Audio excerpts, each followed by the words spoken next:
Evening good afternoon అరా good afternoon good evening కాలే ఇంకా రైట్. వేదికని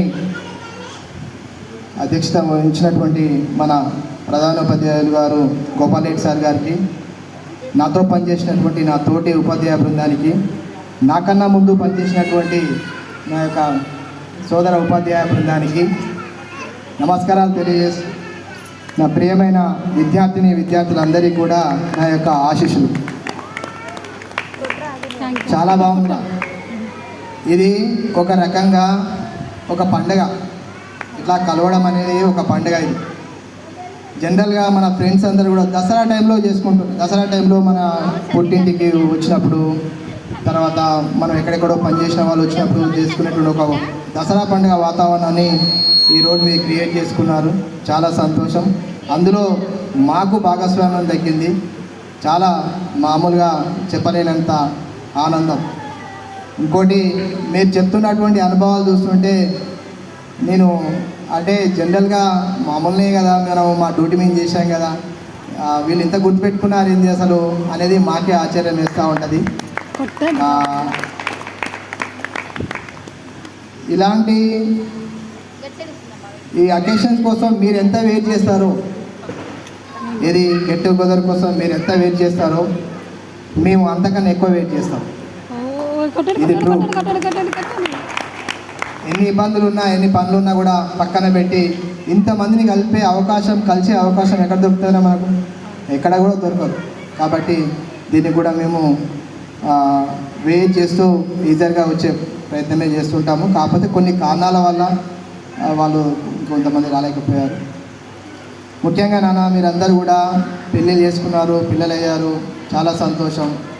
ఇంకా కూడా నాకు తెలిసి బాయ్స్లో ఉండుంటారు ఒకరో ఇద్దరు అంతే. ఆ ఒకరో ఇద్దరు కూడా తొందరలోనే పెళ్ళిళ్ళు కావాలి, వాళ్ళు కూడా సెటిల్ కావాలని ఆ దేవుని కోరుకుంటా ఉన్నాను గట్టిగా. మన జీవితంలో మిమ్మల్ని చూస్తుంటే మనము ఈ భూమి మీదకి వచ్చిన తర్వాత ఒక లక్ష్యంతో వస్తుంటాం. ఏమొస్తుంటాంరా, చదువుకోవాలి, ఒక ప్రయోజకులు కావాలి, పెళ్లి చేసుకోవాలి, పిల్లలు, తర్వాత వాళ్ళని వృద్ధిలోకి తీసుకురావాలి. ఇలాంటి పయనంలో నాకు తెలిసి మీరు ఒక హాఫ్ ఆఫ్ ది పార్ట్కి వచ్చేసారు. అప్పుడే హాఫ్ ఆఫ్ ది పార్ట్కి వచ్చారు. ఇంకొక హాఫ్ పార్టే ఉంది. హాఫ్ పార్ట్ మీరు సక్సెస్ఫుల్గా చేయగలిగారు. ఇంకొక హాఫ్ పార్టే ఉంది. ఈ హాఫ్ పార్ట్లో నాన్న మీరు కొంచెం జాగ్రత్తగా, ఎందుకంటే మీరు చదువుకునే వయసు అయిపోయింది కాబట్టి సంసారం గురించి రెండు విషయాలు చెప్పాలి అనేసి అనుకుంటా ఉన్నాను. సంసారం అనేది సాగరం నాన్న, సాగరమే. సాగరం అంటే ఏంది? మహాసముద్రం. చూసినందుకు భయం వేస్తూ ఉంటుంది. సంసారం అనేది కూడా అంతే. పొద్దున్న లేస్తే ఉరుకులు పరుకుల జీవితాలు, పిల్లలు, వాళ్ళకి సంబంధించినటువంటి భవిష్యత్తు ఆలోచనలు, మనకు కూడా చిన్న చిన్న సమస్యలు స్టార్ట్ అవుతూ ఉంటాయి. సమస్యలు లేనటువంటి ఇల్లు లేనే లేదు. ఎవరైనా కనుక లేదు మాకు సమస్య లేదు, మేము హ్యాపీగా ఉంటామంటే అది అబద్ధమే. 100% అబద్ధమే. డబ్బున్నా లేకున్నా ఇంకోటి ఏదన్నా కూడా సమస్యలు అనేది వస్తూ ఉంటాయి.